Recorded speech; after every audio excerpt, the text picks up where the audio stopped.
Cyberfrog, Blood, Honey. This is the first, I guess, relaunch of Cyberfrog from the 90s. I was looking at some of those old 90s comics and I actually thought they were pretty cool. They looked really neat. Um, this comic, oh my God, this was so good. So I've already reviewed Wrecked Planet, which actually continues like right from this comic, like from the last panel. Um, it was a bit of a fail on my part to read it in that way. So it is what it is. That's just how I read it. I can't go back now. So to me, in my mind, this is a prequel to what happened here. But I'm pretty good at like putting these things together and kind of thinking about them the way that they were intended to be shown. I do want to point out that I did purchase the full package set. So when I reviewed Wrecked Planet, I had gone to eBay to look to see what was available for it.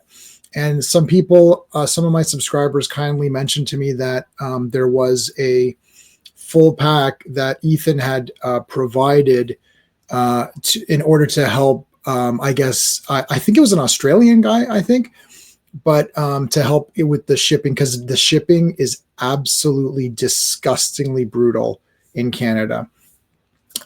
It's a disgrace, the amount. So this looks like it's the full thing. I guess Diary of Heather Swain is the second book to read. So this is the full thing. So I have ordered the full thing, awaiting shipment now. Just as an update, I did get a confirmation email from eBay saying that it is going to be shipping soon, or it's going to be shipping or it's shipped. So I will be getting those. In order to just get on with it, though, I did want to review the comic anyways, just because I'm ready to go. So I've read it. Let's just talk about it anyways. But I do want to mention that for all indie creators, including even Ripaverse, if you want the comic, then, obviously support them and buy it. I have a signed copy of ISOM #1, which I'll never read it again. But in any case, I do have that signed copy. And I think the signed copy is worth more than $5. I'm being such a shill. No. Okay. So let's talk about Blood Honey. First of all, the storyline is a big time 2 out of 2. And I actually think that if you read these in order, you're going to get a way better experience. And this is the intended way to look at it. I'm not going to share the whole entire comic. I do want to show some bits of it. So this one does have, it does have the introduction of Cyberfrog. So here's sort of the mothership that comes down onto Earth. And this ship is looking for some sort of humans or so that they can upgrade them and get them ready for the Vespa's attack. I think that's how you say that name here, but they can only find she could only really find a frog and a salamander basically, and then they get upgraded. So here's Cyberfrog getting upgraded, and then there he is fully. This design is absolutely awesome. He looks amazing right here. So the storyline is a 2 out of 2 big time. Basically, what's happening is the mothership is trying to get ready for this attack. The Vespas are awesome. Their plan is to just harvest humans and Blood Honey. Now, I didn't know it was honey. See, this is the other thing. In my previous review, I didn't know that stuff coming out. I just called it goop. It's actually honey. And they transform your blood into honey. What an awesome and scary idea. Ethan has really sort of created this interesting horror. It's almost horror, sci-fi horror. Because the bugs are definitely scary and gross, and they're literally, it's body horror. They're changing your metabolism. They're changing your insides into their food. And it's not even done in a funny way. Like, when you like Killer Clowns from Outer Space, where they turn us into cotton candy. If you've seen that goofy movie, I love it, by the way. This is like in a pretty scary way. So it is definitely more horror. the superhero heroism comes mostly from the characters themselves. Like Cyberfrog is going to be upgraded by the ship. So once he's required to go into battle, he will obtain these augmentations and get really powerful. Something happens in the story where, I mean, you've already seen my review of Wrecked Planet, so you know that obviously that doesn't happen because of something. But what makes him heroic? I'll talk about more of this one in the character section. But what makes him, or what makes the story good, is that the characters fight on. But also, there's extra battles that I didn't expect. I thought it was going to just be him and Salamandroid versus the Vespas, but this actually has other characters that they end up fighting first. So that's a bonus. I didn't expect that bonus because I was actually, when I was reading this, I thought, yeah, this is pretty good, alien invasion, and I was going to give it a 1.5, but it took it up an extra 0.5 because I was stunned that we got this whole little extra like battle almost, really, with these other cool characters. So that was something I didn't expect. And my rating system goes by your expectation level and how much the comic met or exceeded the expectation level. The story exceeded my expectation level, so I'm giving it a 2 out of 2 for the storyline on that one. I don't have too many pictures to show you, so I'm not going to go through the whole comic. Just want to show you some of this great stuff.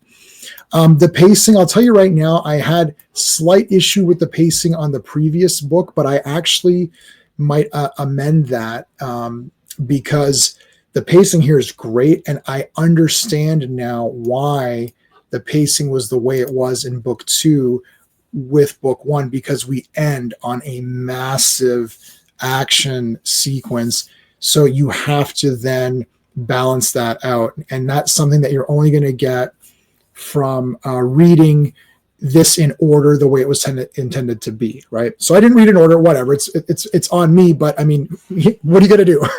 It is what it is. Pacing here is great. So it's slower paced, but not boring. So what I mean by that is that these beginning pieces, there's a part 1, it's a 3-part book. In the beginning, it's really establishing your characters, the world. There's actually stuff with in part 2, I believe there's stuff with Bill Clinton, which I thought, oh no, this is going to take me out of it, because firstly, I'm from Canada, and back in whenever that was in the late 90s, all that business going down with Monica Lewinsky, I couldn't give 2 pieces of monkey poo for it. Like, I have zero interest in it at all. So when I saw that, I thought, oh God, no, like this is going to be brutal. But actually, it's only just a few pages. And I think it's to give the story a little bit of weight and make it a bit more, like, I don't want to say grounded, because it's a frog. Like, it's like literally frog people fighting like insect people, but it makes it feel a bit more real to the readers. And obviously, this is, I mean, Ethan's American. I would guess he's American, and I know that he was supporting one particular person, and that got him in trouble with DC. But anyways, so I know he's American, so I know that that's an important part in America, and that was definitely, a reader would remember that and think, oh yes, I remember all of that. So I understand why it's there. I don't care for it, but it didn't take the pacing away, because it didn't linger on it. It was just there to establish. The artistry, I mean, do I even have to tell you that this is a 2 out of 2, like, masterpiece of art? Look at that Salamandroid. This guy's the friggin' best. Holy crap. By the way, the colors are great here too. I didn't really, I think sometimes the colorists don't really get any shout outs. Colors here are great. This is Heather Swain. I wanted to show you this because I'm going to zoom in. Now, as I zoom in, the quality becomes crappier because it's just a JPEG, but like, look at the details here, the zipper and everything, and like the little beads. Wow. Great face. Oh my goodness. This entire thing, this could be a poster. And like, look at the jeans here. Like, look at the details here. It's crazy. If I was the inker on this, I'd like shoot myself. I'm like, no, stop it. If you look at like current Marvel and DC art, you will absolutely see how brutal it is compared to this, with just the details and and like even just like layouts as well too. Layouts are so boring now. I can't. It's really terrible. Look how great this is. Great double. I guess this was a double splash. Look at that. That is awesome. Coming right towards you. This is literally the best drawn comic I've maybe seen in like decades. Like I would say that like I'd say there's some really good Transformers. The current Transformers comics has had a lot of great art. Also the Spawn comics, which are of course known for art, especially Gunslinger. The first like bunch of issues from Gunslinger I thought were really good. But yeah, this is just like awesome. I can't believe it. Oh my God, look, okay, this page, look at this craziness. If this comic had no dialogue, it would still be worth buying because just the art, look at this. But this as a Salamandroid smash. So I guess let's talk about characters since we're already. So the art is a 2 out of 2, obviously, no question there. I'm going to give the characters another 2 out of 2, so you see where this review is heading. Heather Swain, as I mentioned in my Wrecked Planet review, she is a great character. What makes Cyberfrog great is a few things. Firstly, he's a unique looking character. I don't care what anybody says. The design of a character is vitally important. If a character looks cool or engaging and the colors work, the color works, the design works, it makes you want to see his adventures more. This crap about, oh, the costumes, who cares? Listen, it matters, right? If Wolverine wasn't yellow, who knows what would have happened with that character? Maybe he wouldn't have caught on. Who knows, right? I know they've changed his costume. Same thing with the Batman. If you look at Batman, Bob Kane's drawing with that, really garish color scheme before Bill Finger retooled that costume and give him the cowl and like the pointy ears and the cape. I mean, like that, like that is Batman, right? So all the characters look good, but also Cyberfrog is on this planet. He's a good-natured person. This comic establishes that humanity is scared of him, doesn't trust him. Some people flat out just hate him, but he continues to press on and help people where possible. His friendship with Heather Swain has humanized him because he started to get a little bit.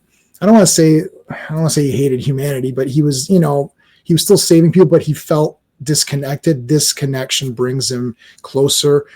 There's also a part where, spoilers, he doesn't get the upgrades from the mothership when the Vespas eventually show up, and he still fights on anyways, right? Even with overwhelming odds, he still continues to fight to save humanity. That's a very endearing quality to the character, so it makes him a lot better than just a frog or whatever. Salamandroid is absolutely great because he's like the simple guy. He's just like, hey, how's it going, Froggy? You're like, dude, you just busted my wall. Oh, okay, sorry. And then like, I don't know, like a page later, he's like, oh, are you pissed off at me? He's like, nah, not really. And the relationship is so cool because they've got this sort of like, not to say they're not the odd couple. That's a bad example. It's like he's just like a goofy guy, and he's just like this big, goofy giant guy. And Cyberfrog's like, you're cool, and they're kind of friends, and I like that. Now, the action, I'll just give the enjoyment factor right now. So the enjoyment factor, of course, is a 2 out of 2. So this is obviously a 10 out of 10. I mean, realistically, I wanted to show you this too. Look at this is quite horrifying. Like this is not like done in look at this. This is really scary. I'm going to show you a really graphic part here. Look at, oh my goodness. This is really scary. This is and what's scary about this, and this is something I think that a lot of movie makers, filmmakers, and comic creators don't really understand this. Just having this image alone, sure, it definitely looks scary, but when you understand the concepts behind the image you're looking at, so like let's say this is her blood that has now been transformed, and they're eating this. It makes the entire thing scarier than just seeing the picture, because you can obviously just draw a scary picture and be like, oh, that was scary. But it adds a lot of weight when you understand why it's that way. So manga creators, Junji Ito comes to mind as a great horror mangaka. Definitely check out some of his stuff. Very creepy stuff. This is very good, totally scary. And when you know what's going on, it's better. So now, actually, when I go back to Wrecked Planet, now I'll just wait till I get the books. When I go back to Wrecked Planet, this will mean more, right? Yeah. Oh God, that's gross. That is gross. Okay, so that's it for that's all. I didn't want to go through the entire. I really didn't want to go through the entire comic and show it all to you. Again, I highly recommend buying these. I don't know if that deal is still on eBay, but if you're in the States, then you can just buy them singly because your shipping is fine. It's just the Canadians just get destroyed on this. This comic is absolutely incredible. This has to be one of the best comics I've read in a very, very, very long time. And I would have to definitely put Ethan up there as one of the best. He's definitely, for right now, consistently working. Yes, definitely. This comic is much better than anything. I can't even use, I typically like to compare independents, but this is really much more than that. This could just be a Marvel or DC comic. If they allowed people to actually just do what they want to do instead of gun to their heads or whatever. Yeah. I mean, I don't know what to tell you. Not since the Image Foundation, like the 7 Image Boys, not since then have I been this excited for the art of a comic. Like you can literally remove all of the dialogue, just remove all of it, and just look at it as a picture book and just be satisfied with that. That's how awesome it is. So that is it, people. Thank you so much for watching this video. I cannot wait to get my copy. And I'm going to tell you, Wrecked Planet, you may as well just give it a 10. I know I gave it a 9.5. Whatever. Give it a 10. So far, these have both been 10 out of 10. So somebody had messaged me, and I think Diary of Heather Swain is technically the next one released. So I'm not sure if you're supposed to read. I guess you're supposed to read that because that's going to fill the gaps in, because there's a 20-year gap, right? So I'm assuming that fills in the gaps of between the comics. And I can't believe that I'm so excited to read that, because normally I'm that guy who's like, I don't like Lois Lane that much. I thought she's kind of boring. I didn't like the girl character. I didn't like the girlfriends like Mary Jane and all. And Gwen Stacy died. I thought, oh, well, yeah, okay. She's dead, whatever. Look, I was a young kid. I was a young boy. I wanted to see the boys fight, right? But I'm actually really excited about Heather Swain telling her story, which is crazy. So I'm looking forward to that. But that's it, everybody. Thank you so much for watching. Like, subscribe, all that stuff. Make sure you're supporting independent creators, and yes, definitely make sure that you're picking up the Cyberfrog issues. I saw something, Rainbow the Brute.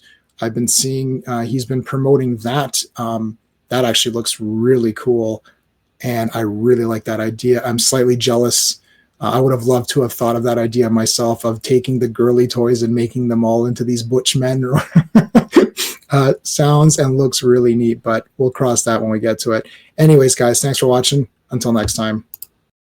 Hey friends, you've just been listening to J-Man, and he is the smartest person who ever lived. So make sure you like and subscribe.